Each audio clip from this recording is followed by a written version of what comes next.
The smell of Christmas was supposed to be comforting. It was supposed to mean safety and warmth. A pause from the rest of the world. In our house, it was the smell of cinnamon simmering on the stove.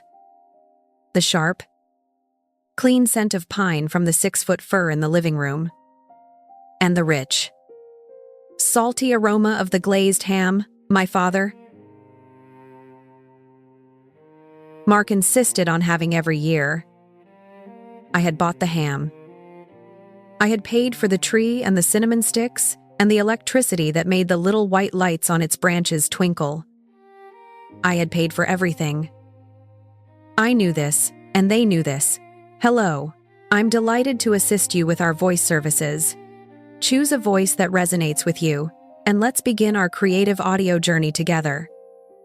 A habit my father usually hated, but was ignoring tonight. I ate my food, each bite tasting like ash. I had worked a double shift at the diner to make sure I had enough money for the gifts under the tree and the dinner on our plates.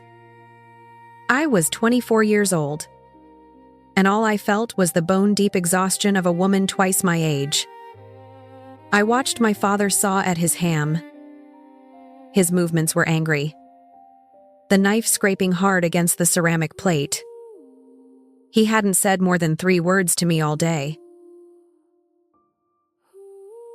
I was used to his moods, the way they could cloud over the house like a storm front.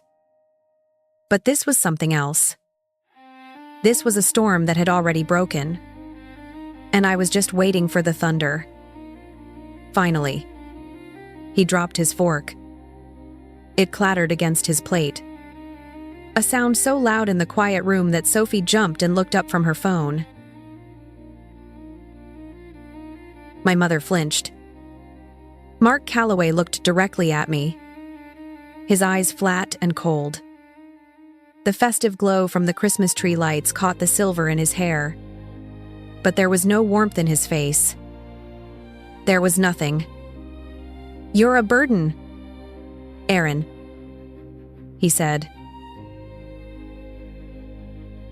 His voice wasn't loud, but it cut through the air like a shard of glass. "You can't stay here anymore." The words didn't feel real. They hung in the air, thick and ugly, twisting the scent of cinnamon into something sour. A burden. The word echoed in the space between my ears. I thought of the light bill in my purse, the water bill I'd paid online that morning, the receipt for the groceries still crumpled in my coat pocket. I thought of the mortgage payment I'd helped them make last month when my father's freelance graphic design work had dried up again. All of it. Every dollar. Every hour of lost sleep swirled in my head. My mother let out a sharp, nervous laugh. It was a sound I knew well. A sound like thin ice cracking. "Oh, Mark, don't be like that," she said, her eyes darting between him and me. "It's Christmas. Don't make jokes." "It's not a joke, Karen," he snapped, not taking his eyes off me. Sophie's face had gone pale. Her fork, loaded with mashed potatoes, trembled in her hand. She stared at our father, her mouth slightly open, a look of pure disbelief on her face. She was the protected one, the one who never had to see this side of him so directly. She was the child they wanted, the easy one. I was the difficult one, the one who reminded them of their failures. A buzzing started in my ears, low at first, then growing louder until it drowned out the soft Christmas music playing from the small speaker on the counter. It was the sound of my own pulse hammering away. I could feel the blood rushing to my face. I wanted to scream, I wanted to stand up and list every single bill I paid, every time I had picked up the slack, every sacrifice I had made so that we could have this one perfect-looking Christmas night. I wanted to throw the plate of food I'd paid for in his face, but I didn't, because in that single horrifying moment, something inside me broke. It wasn't a loud, shattering break. It was a quiet, clean snap. The part of me that had spent years trying to earn their love, the part that kept hoping for a thank you or a simple acknowledgement, just died. It withered up and blew away like dust. And what was left was calm. A cold, terrifying, liberating calm. He had finally said the quiet part out loud. He had given me the truth. He didn't see me as a daughter. He saw me as an obligation he was tired of pretending to appreciate. He saw me as a resource he was done with. I put my own fork down, placing it gently beside my plate. I looked him in the eye, my gaze steady. The buzzing in my ears stopped. The room came back into focus. The Halaten food, the fake cheer of the decorations, the shocked face of my sister, the desperate fear in my mother's eyes. I saw it all with perfect clarity. "All right," I said. My voice was quiet. So quiet they all had to lean in slightly to hear it. There was no shouting. There were no tears. I refused to give him the satisfaction of seeing me break. All I gave him was that one simple agreement. All right. It was a promise. It was a verdict. It was the sound of a door closing for good. I stood up from the table, my chair making a soft scraping sound on the hardwood floor. No one said a word. My father just stared at me with that same cold expression, as if daring me to challenge him. My mother looked like she wanted to disappear into the wallpaper. Sophie's eyes were wide and shiny with unshed tears. I walked out of the dining room and up the stairs to my bedroom. My steps even and measured. The walls of the hallway were lined with family photos, mostly of Sophie. Sophie's first day of school. Sophie at her dance recital. Sophie laughing on a beach. There was one of me, a stiff school portrait from the 5th grade where I had a crooked smile and bangs that were cut too short. I had always been an afterthought. My room was small, the same room I'd had since I was a child. The walls were a pale yellow, a color I hated.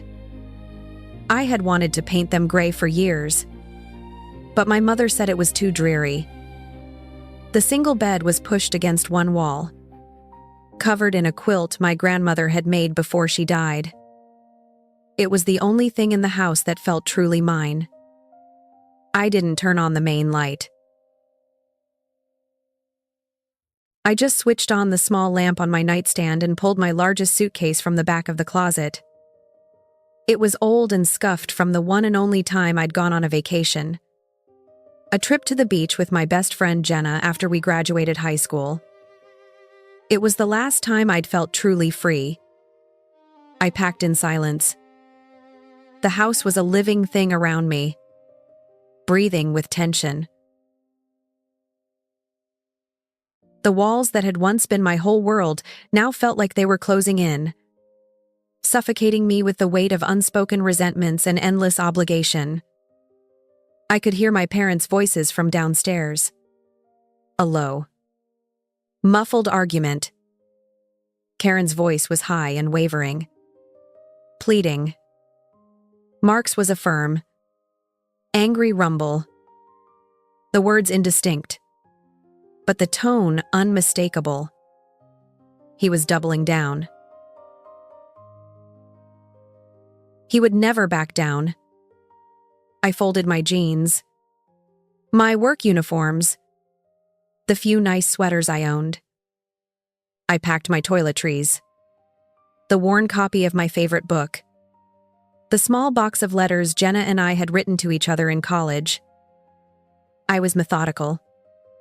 My movements automatic. I wasn't thinking. Just doing. If I stopped to think, I knew the tears would come. And I couldn't let them. Not here. Not in this house. There was a soft knock on the door. Aaron. Sophie's voice was a whisper. "It's open," I said, not looking up from zipping a side pocket on the suitcase. She slipped into the room and closed the door gently behind her.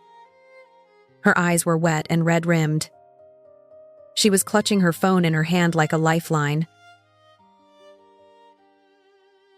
"You can't be serious," she said, her voice cracking. "You're really leaving." I finally looked at her.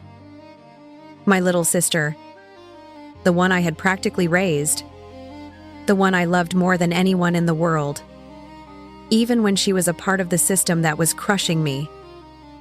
"He told me to," I said simply. "He's just in a mood."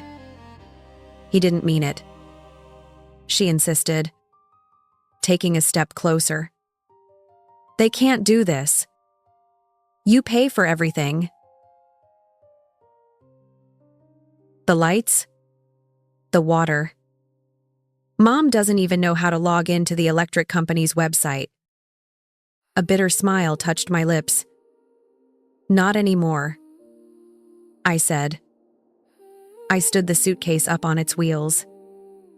It was heavy. My whole life packed into a single bag. He said I'm a burden. So, I'm taking my burden somewhere else.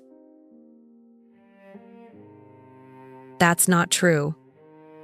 And you know it," she whispered, tears finally spilling down her cheeks. "What are we going to do?" The "we" hit me like a punch to the gut. For years, my life had been about we. What we needed? What would make things easier for us? I had never stopped to ask what I needed. I walked over to her and wiped a tear from her cheek with my thumb. Her skin was so soft. She still seemed like a little girl to me. "You'll be okay," I said. But the words felt hollow. I didn't know if she would be. I didn't know if any of them would be. But I knew with a certainty that chilled me to the bone that it was no longer my responsibility to make sure of it. Sophie shook her head, pulling away slightly. A flash of something hard crossed her face, a look that was so much like our father's. It startled me. "You'll regret this," she whispered. It wasn't a warning. It was an accusation. As if I was the one setting the house on fire, not the one running from the flames. I gave her a small, shaky smile. The first honest emotion I'd shown since I left the dinner table. It was a smile of pure, unadulterated pain. "Maybe," I replied softly, my voice barely audible. But not as much as staying. I grabbed my purse and the handle of my suitcase. I didn't take the quilt. I didn't take the old photos.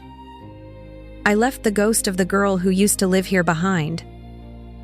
As I walked past Sophie, she didn't try to stop me. She just stood there crying in the middle of my empty room. The clock on the dashboard read 4:17 a.m. The world outside was dark and still, wrapped in the deep, Cold silence that only happens in the hours just before dawn. I hadn't slept.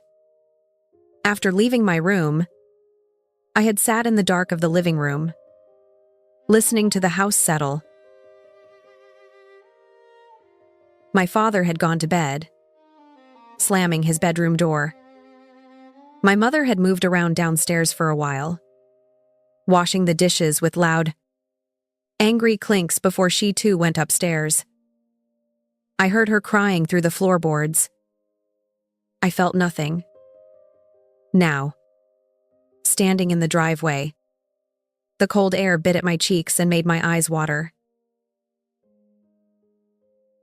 I loaded my suitcase into the trunk of my 10-year-old Honda, the one I'd bought with my own money, the one I was still making payments on. Every movement felt deliberate, final. I closed the trunk with a soft click that sounded like a gunshot in the quiet street. I got into the driver's seat, but didn't start the car. Instead, I pulled out my phone. The screen cast a pale blue light on my face. My hands were steady. I opened the folder on my home screen labeled Utilities. One by one, I began to dismantle the life I had been holding together for them. First, the electric company.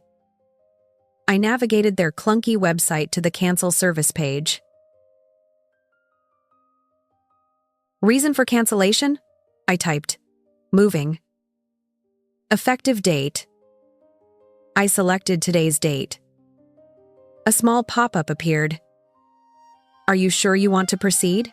This action cannot be undone. I pressed confirm. A wave of something wild and powerful washed over me.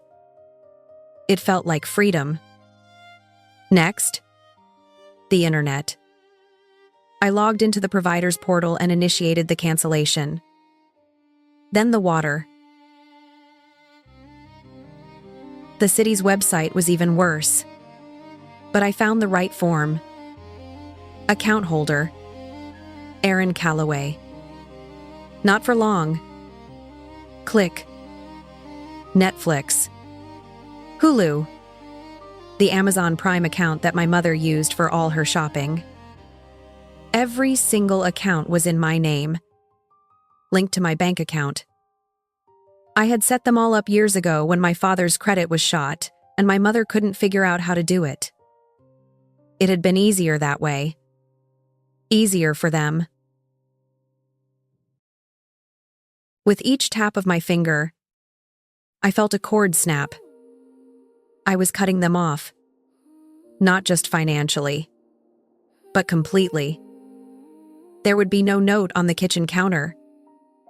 No dramatic, tearful goodbye text. No warning. They didn't deserve one. My father's words had been my warning. You're a burden. Okay. A burden doesn't leave a forwarding address.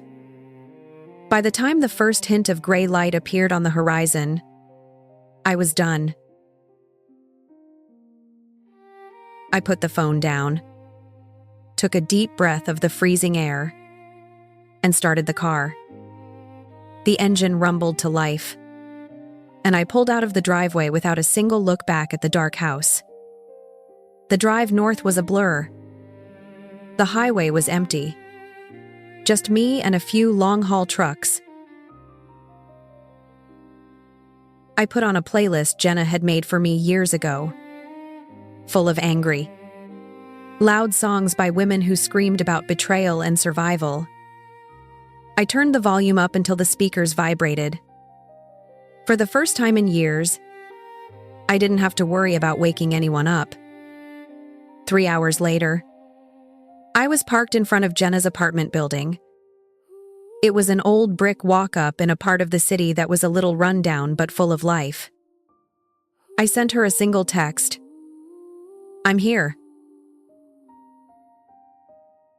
A minute later, the front door of the building buzzed open. I hauled my suitcase up 3 flights of stairs to her apartment. When she opened the door, she didn't ask questions. She just pulled me into a hug. Jenna was small, but her hugs were fierce. Like she could physically squeeze the pain out of you. "You're staying here as long as you need," she said, her voice muffled by my hair. Her apartment was messy. A stack of mail sat on the small entryway table. Her dog, a hyperactive beagle mix named Milo, started barking his head off and jumping at my legs. The whole place smelled faintly of burnt coffee. The couch in the living room sagged in the middle, its cushions flattened from years of use. It was the most beautiful place I had ever seen. Jenna made me a cup of coffee. It was, in fact, burnt, and I sat on the lumpy couch with Milo trying to lick my face. She sat on the floor in front of me, just watching me, letting me be silent. And for the first time in as long as I could remember, I felt safe.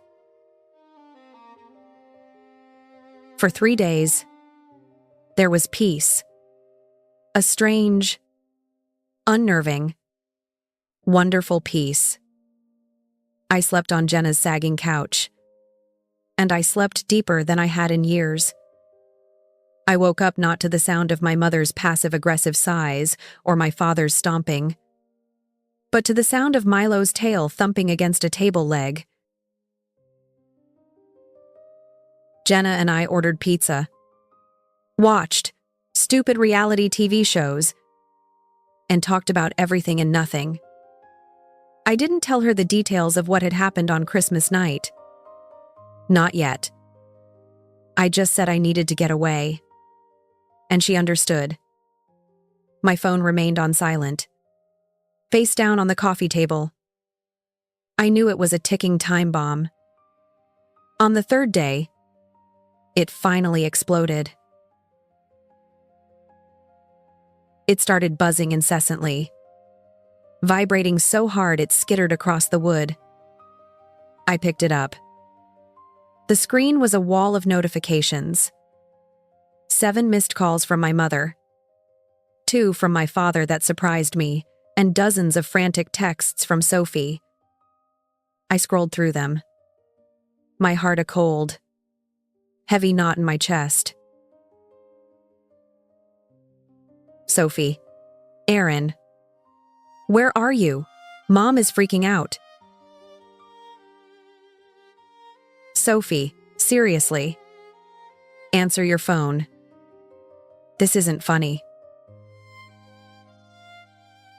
"Sophie, Dad is screaming at Mom. You need to call her." "Sophie, Aaron, please, just let us know you're okay." The last message sent just a few minutes ago was different. "Sophie, the power's out.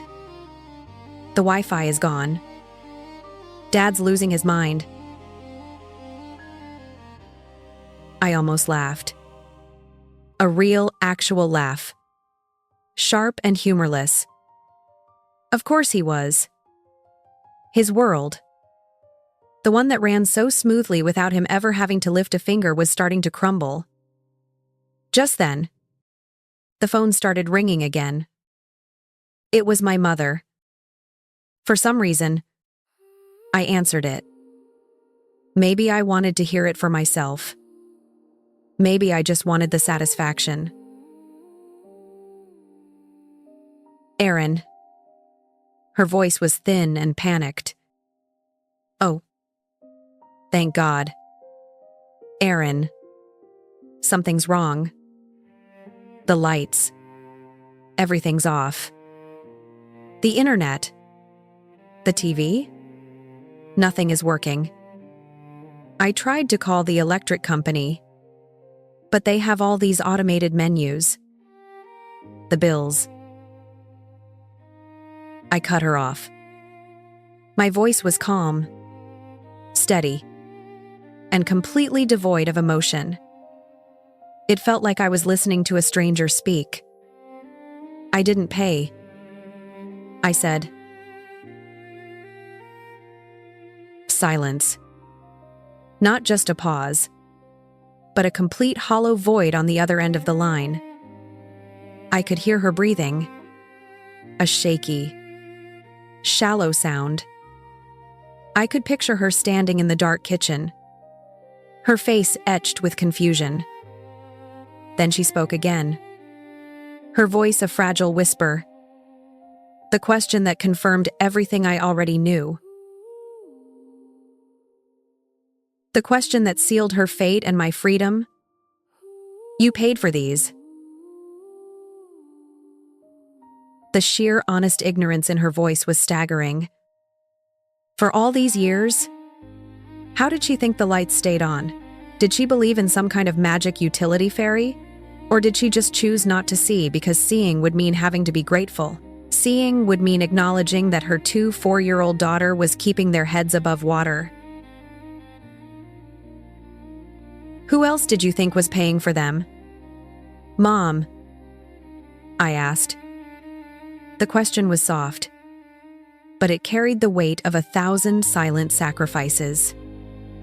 I didn't wait for an answer. I didn't need one. Her question was the only answer that mattered. I pressed the red icon on my screen, ending the call. Click. I blocked her number. Then I blocked my father's. I left Sophie's for now. That one felt different. Harder. Jenna looked over at me from the kitchen.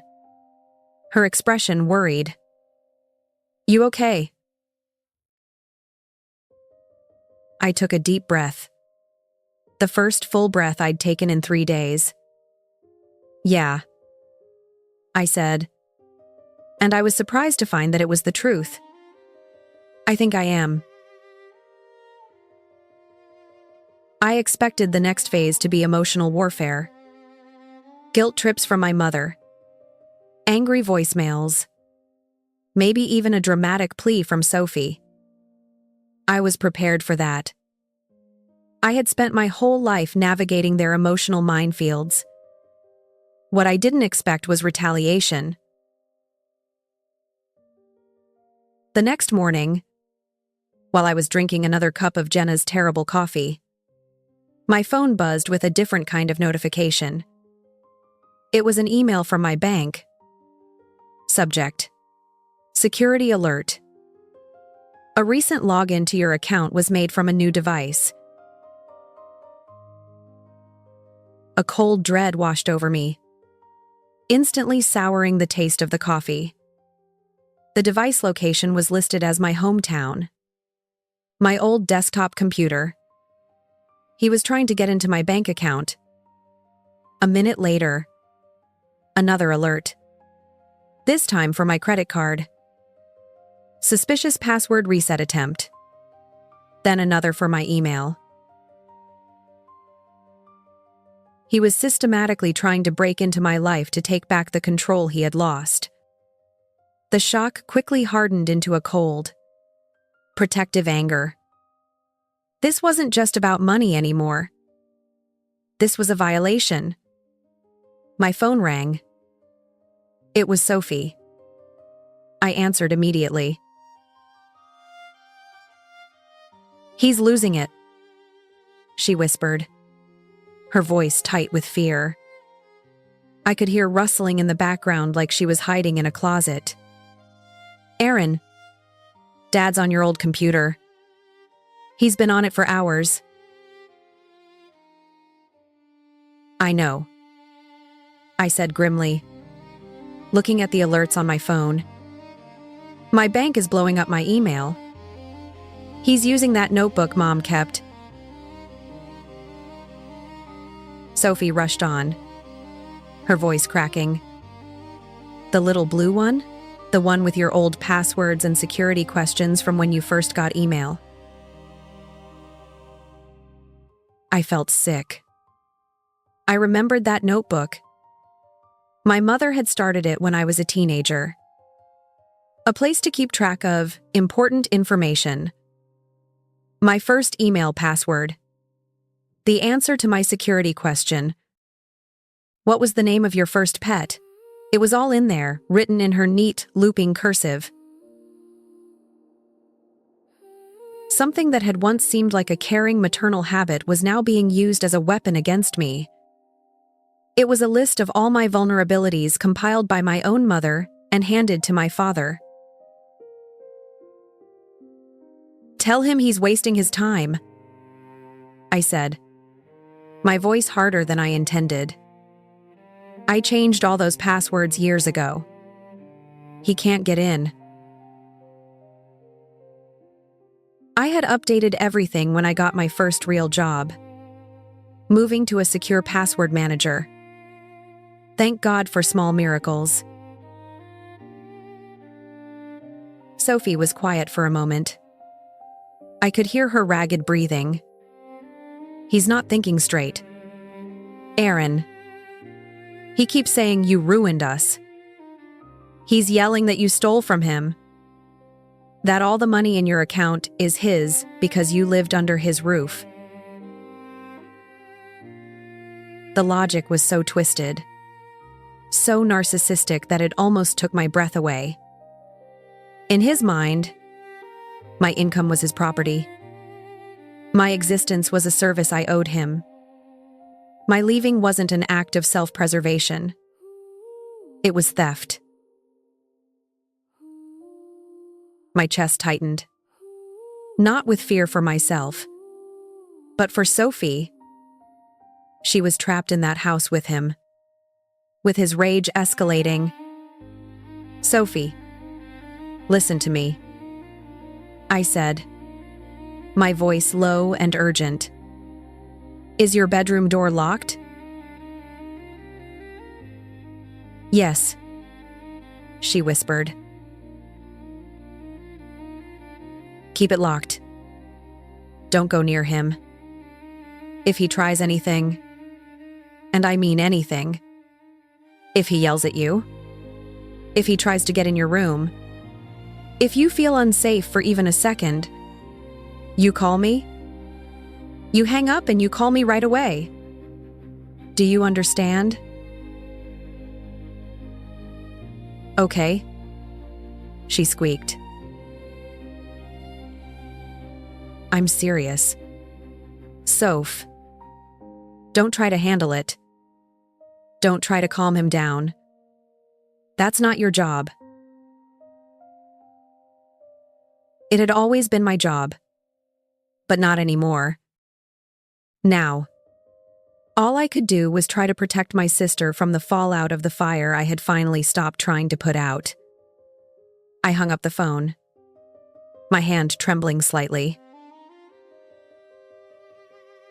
He wasn't just angry. He was becoming unhinged. And I had a terrible feeling that he wasn't going to stay behind a computer screen for long. 3 nights passed in a fragile, temporary peace. The security alerts on my phone had stopped. I'd spent hours online, enabling 2-factor authentication on every account I owned, creating new passwords that were long, complicated strings of gibberish. I was building a digital fortress. In the quiet moments, I helped Jenna repaint her bathroom, the smell of lavender-scented paint covering up the lingering scent of burnt coffee. We were a team. For the first time, I felt like I was part of a partnership, not just a one-woman support system. I was starting to believe I could actually build a new life, that the ghost of my old one wouldn't find me here. We were on the couch watching some mindless competition show on TV and sharing a bowl of popcorn when the sound came. It wasn't a knock.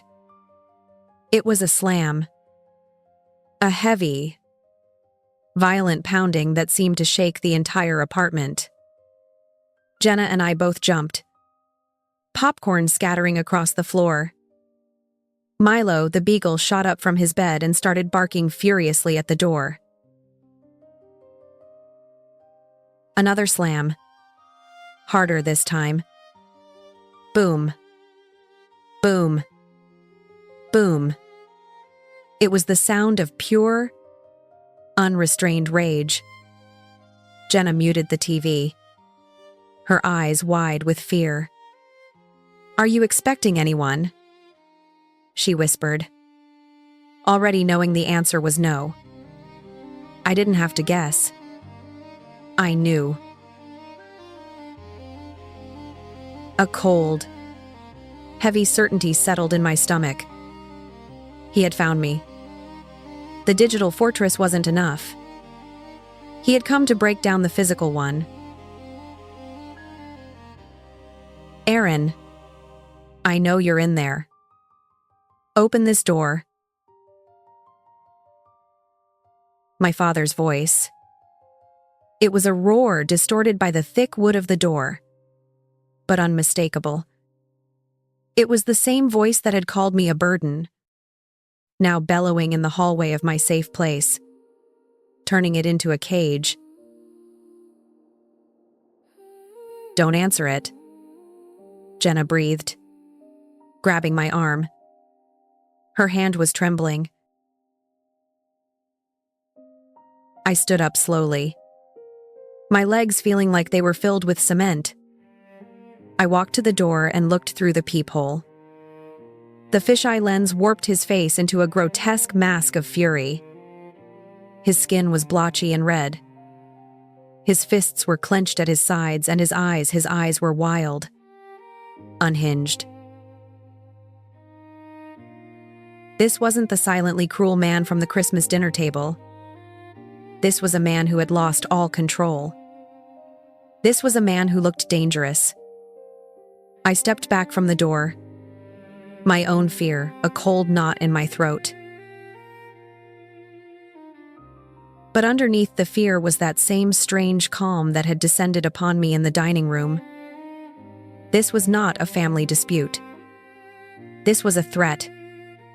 And I knew exactly how to handle a threat. "Call the cops," I said to Jenna. My voice was steady even though my heart was hammering against my ribs. "What?" "Call 911. Now," I repeated. My eyes locked on the door, which shuddered again from another blow. Jenna fumbled for her phone, her fingers shaking as she dialed. Outside, the shouting continued. A tirade of accusations and demands. "You owe us. You don't get to just walk away and leave us with nothing. Everything you have is because of us. You ungrateful little..."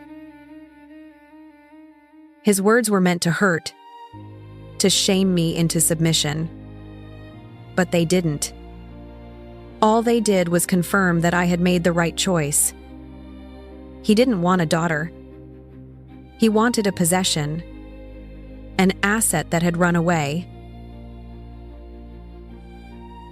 I could hear Jenna's hushed, panicked voice on the phone with the dispatcher. "My friend's father. He's trying to break down the door.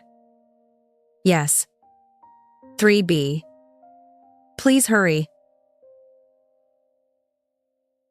It felt like an eternity, but it was probably less than 2 minutes. The pounding stopped abruptly. I heard new voices in the hallway, firm and official.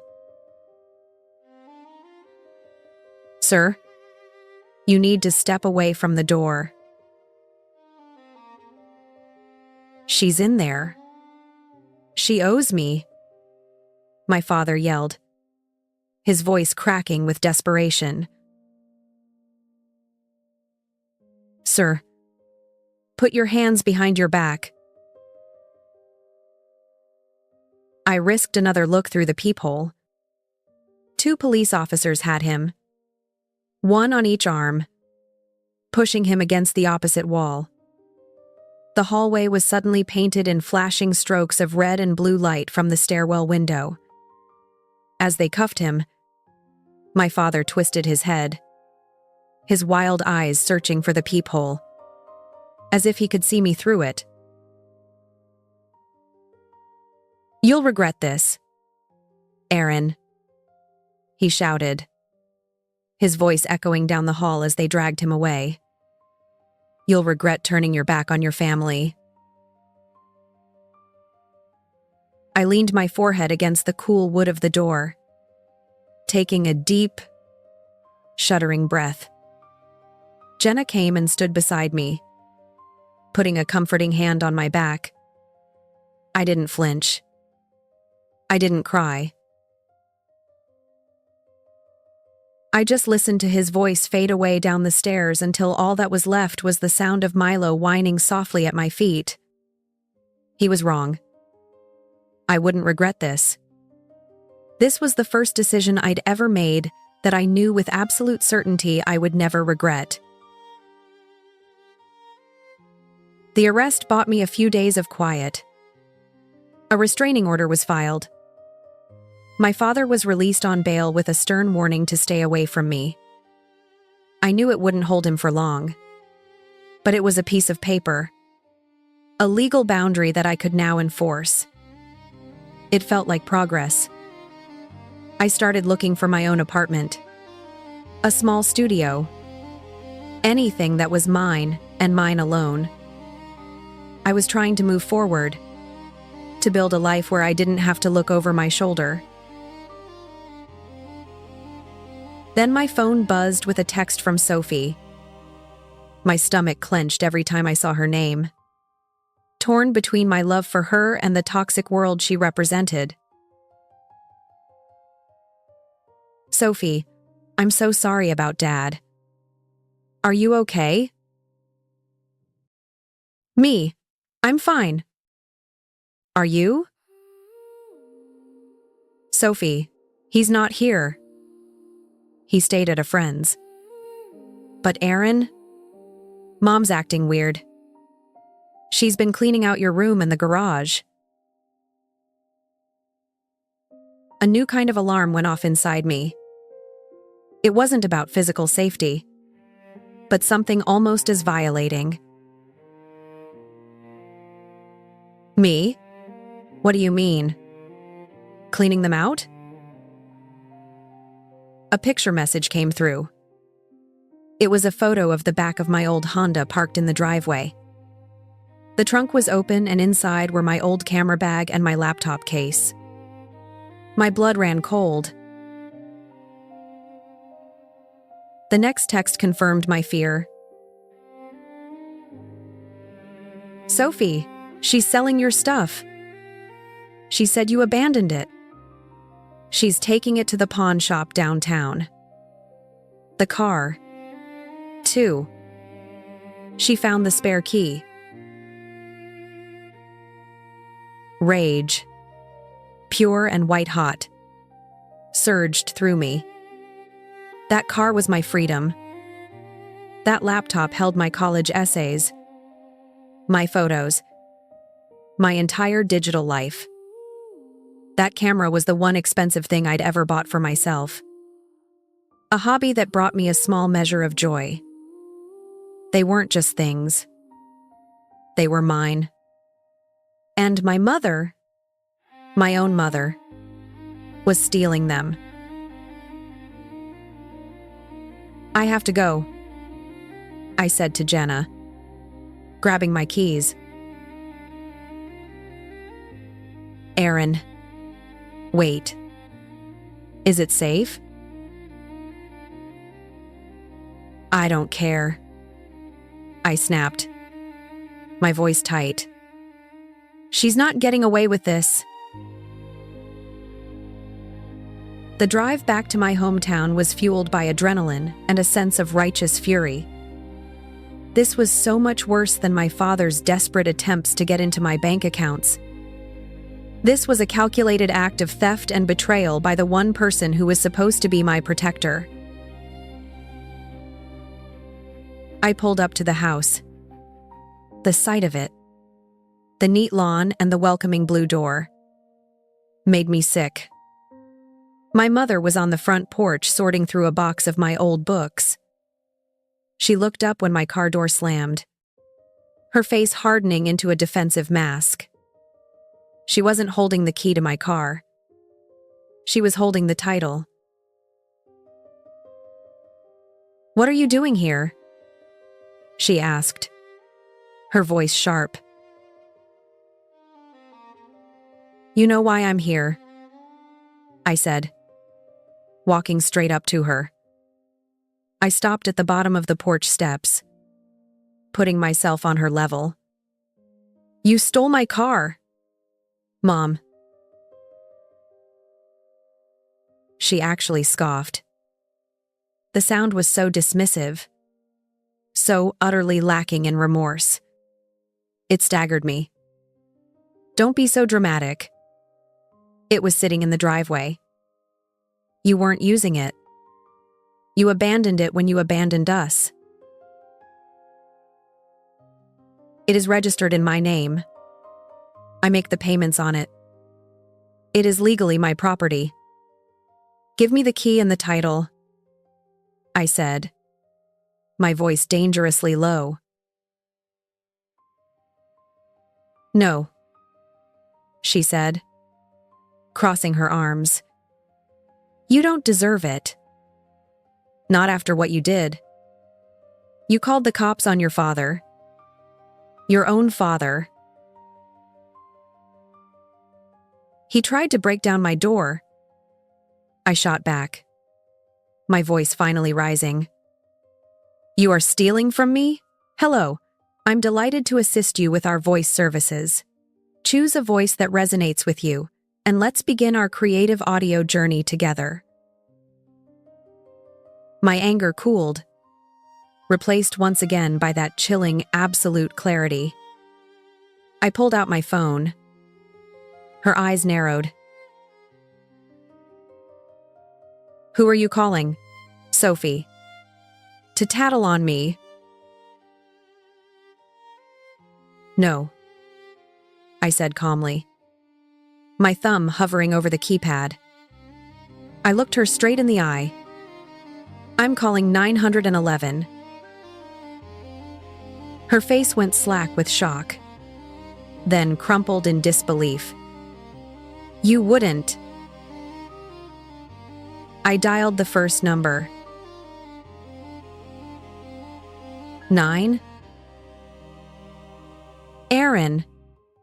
Stop it. This is ridiculous."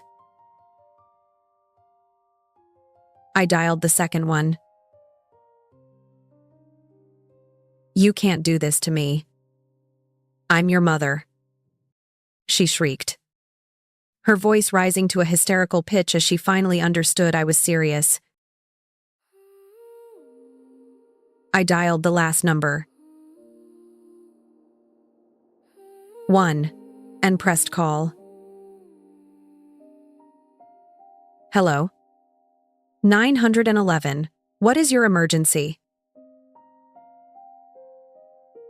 Keeping my eyes locked on my mother's horrified face, I spoke clearly into the phone. "I'd like to report a vehicle theft. My name is Aaron Calloway. The person who stole it is my mother, Karen Calloway, and she's standing right in front of me." I didn't shed a tear as the police car, the second one to visit this cursed house in less than a week, pulled up to the curb. I didn't cry as they led my mother, sobbing and protesting, to the back of the cruiser. Neighbors peeked through their blinds, their curtains twitching. Let them look. Let the whole world see the truth of this perfect-looking family on this quiet suburban street. My mother had screamed, "You can't do this to me." But as I stood on the porch holding the key and title to my car, I knew the truth. You already did it to yourself. The fallout from my mother's arrest was immediate and ugly. My father, now facing his own charges, bailed her out within hours. My brief victory felt hollow, replaced by a gnawing dread. I hadn't just called their bluff. I had declared all-out war. I had taken something from them they could understand: their public image, their pretense of being a normal, respectable family, and I knew they would never forgive me for it. The next morning, I got a text from an unknown number. There were only 5 words. "You're going to regret this." There was no question who it was from. The threat was no longer wild and shouted in a hallway. It was cold, quiet, and delivered directly to my pocket. It felt more dangerous. I blocked the number, but I couldn't block the fear that was beginning to coil in my stomach. I was staying at Jenna's again, but her apartment no longer felt safe. It felt like a target. My phone rang. It was Sophie.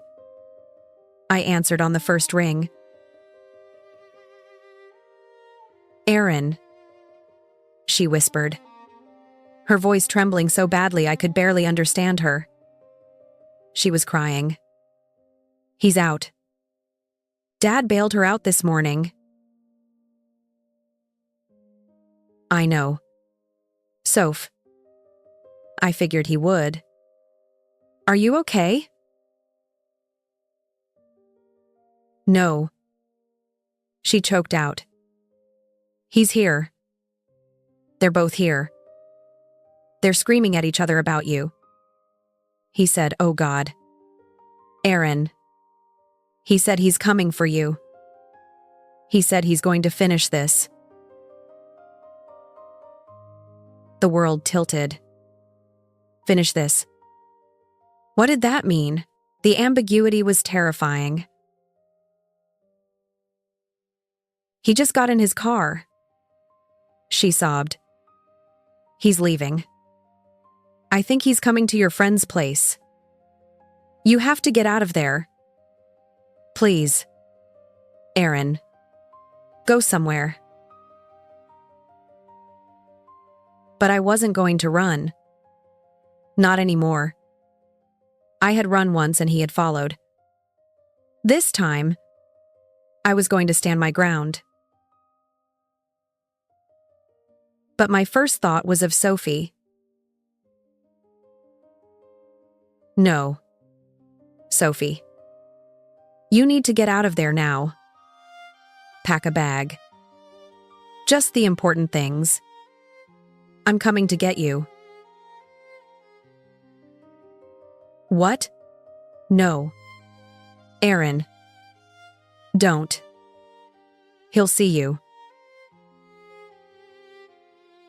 There are still police stationed outside your house because of the restraining order. Aren't there?" I asked, my mind racing.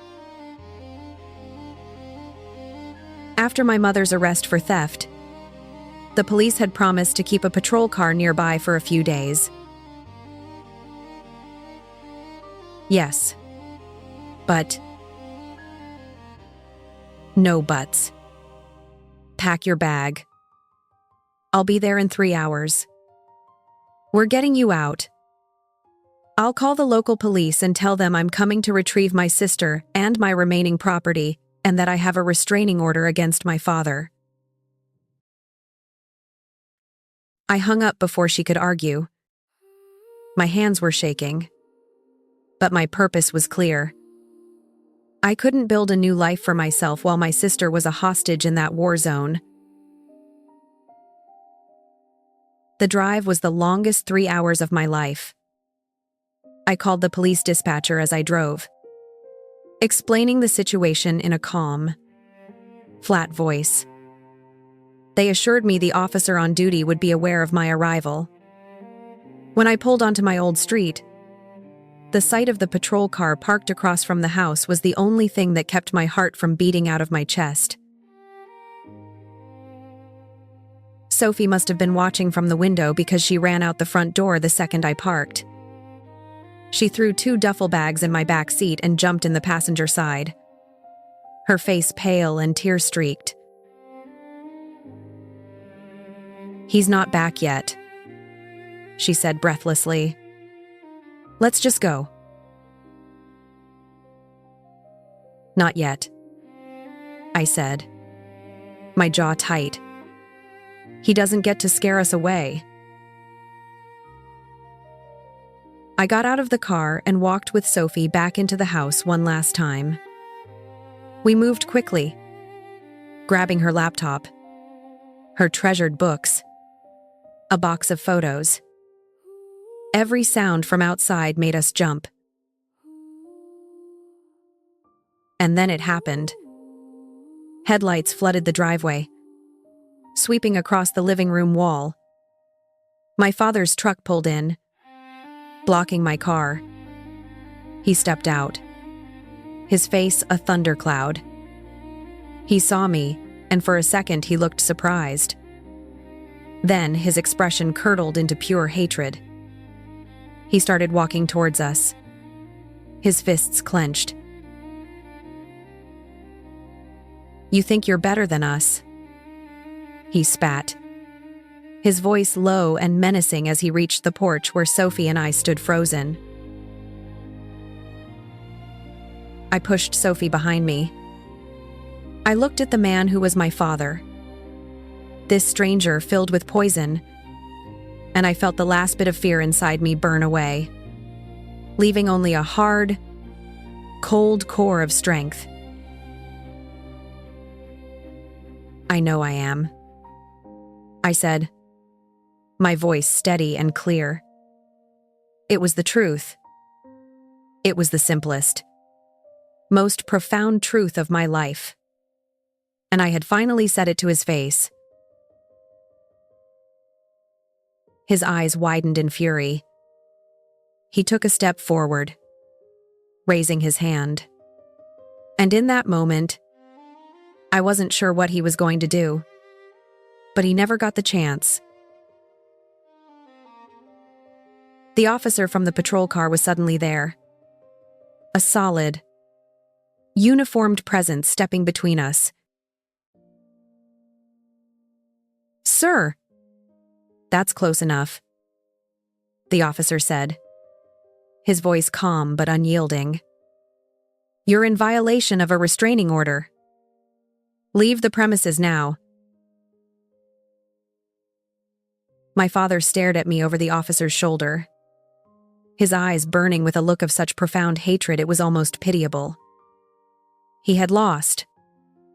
He had lost his power, his control, his victim, and he knew it. Without another word, he turned, got back in his truck, and drove away into the dark. Time doesn't heal all wounds. Some wounds aren't meant to heal. They're meant to scar over, to remind you of what you survived. The 2 years that followed were not about healing. They were about rebuilding. I got that studio apartment. It was small, with a kitchen that was little more than a closet and a view of a brick wall. But it was mine. Every square inch of it was my sanctuary. I changed my phone number. I deleted all my social media and started new private accounts under a variation of my name.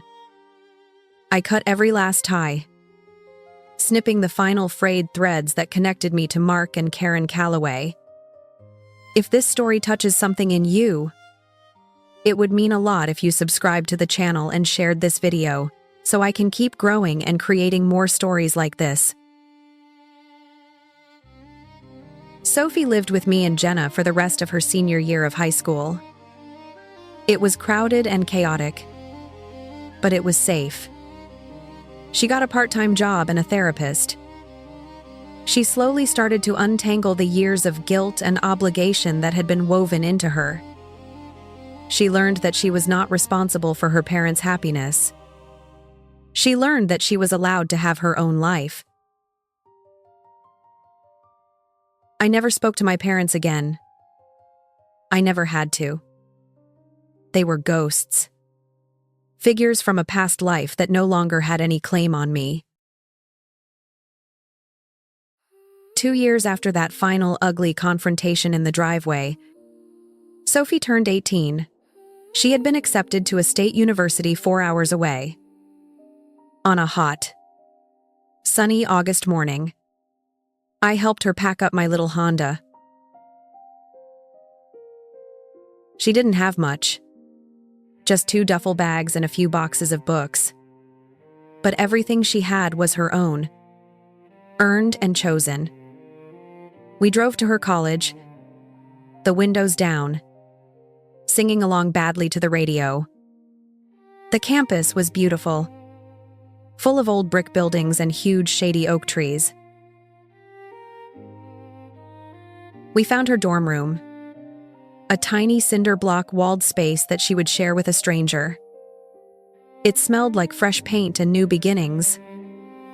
As we unpacked her things, laying her new comforter on the narrow bed and stacking her textbooks on the small desk, a feeling of profound peace settled over me. We had made it. We were here. When the last box was empty, Sophie turned to me, her eyes shining with tears. She threw her arms around me, hugging me so tight it almost hurt. "Thank you, Aaron," she whispered into my shoulder, "for everything." I held her just as tight, my own throat thick with emotion. I pulled back and looked at her. My smart, resilient, wonderful sister, standing on the precipice of her own life, a life she would get to build for herself. "You're free now," I whispered, wiping a tear from her cheek. Sophie laughed. A beautiful, watery sound. She wiped her own eyes and looked at me. A wide, genuine smile spreading across her face. "So are you," she said. And in that small, empty dorm room, surrounded by the promise of a future we had fought for, I knew she was right. In the end, my parents lost everything. It happened not with a bang, but with a slow, inevitable collapse. Without my income propping up their finances, the unpaid bills piled up. The house they were so proud of, the one they had kicked me out of, went into foreclosure 6 months after I left.